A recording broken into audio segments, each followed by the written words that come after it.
Hey guys, welcome to my video. For today's tutorial, I will be teaching you how to make the invisible knot. The invisible knot is a technique used to join yarn strands together.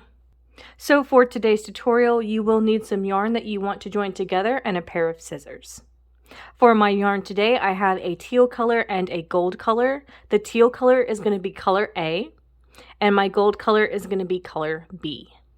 So with color A, we're going to make a loop. You're going to bring the tail around the back of your main yarn connected to your yarn ball, and then you're going to bring it under the main part. So the tail is down here.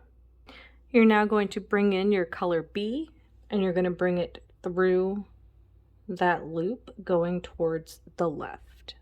You're now going to take color B, and you're going to take it over the main part of color A of that yarn, but then underneath the yarn end of color A, you're going to need a little bit more slack on color B.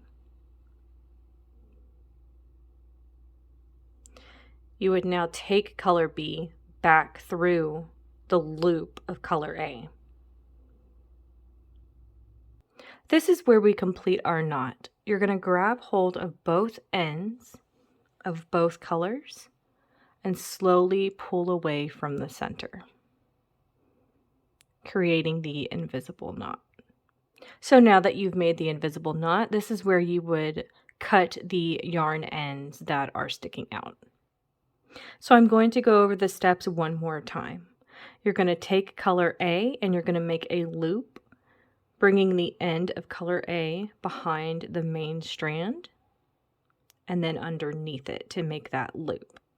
You would now bring in color B and going right to left, bring color B through that loop. You would now bring color B over the main strand of color A and then underneath the tail of color A. Give yourself a little more slack with color B. You're then going to bring the end of color B back through the loop of color A. This is where we finish our knot. You're going to grab the ends of both colors and then slowly pull away from each other, creating that invisible knot. Then you would just cut the yarn ends left over. And that is going to be how to make the invisible knot. Thank you guys so much for watching this video. Please like and subscribe for more from me. You can follow me on all social media at crochetmelovely, all one word. Please leave me any feedback down below for future videos and tutorials that you would like to see. Thank you guys so much for being here and have a great day.